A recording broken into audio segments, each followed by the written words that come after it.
কি খবর? আপনারা কেমন আছেন? এই যে করিম বস্ত্রালয় থেকে যে মান্নাত নিয়ে চলেছে, মান্নাত থ্রি পিসের আসলে বেশ কিছু কালেকশন এসেছে, কালার ভেরিয়েন্ট বিভিন্ন রকম এসেছে। তাহলে কালারের শেষ নেই। আসলে এর ভিতরে কয়েকটা কালার আপনাদের খুলে দেখাই। একদম ডিজিটাল প্রিন্টের মান্নাত, পিওর কটন ফেব্রিক্স। এগুলা হচ্ছে আপনার জমজম সুইজলনের উপর করা। এই যে এটা হচ্ছে ফ্রন্ট পার্ট পাচ্ছেন,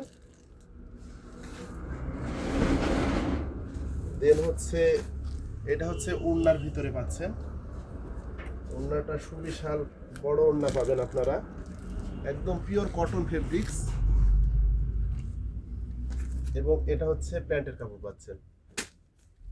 এই ধরনের ডিজিটাল প্রিন্টের থ্রি পিস কিনতে আমাদের পেজে অথবা শোরুমে ভিজিট করুন এবং প্রাইস এবং অর্ডার করতে নিচের দেওয়া হোয়াটসঅ্যাপ নম্বরে যোগাযোগ করুন। আল্লাহ হাফেজ।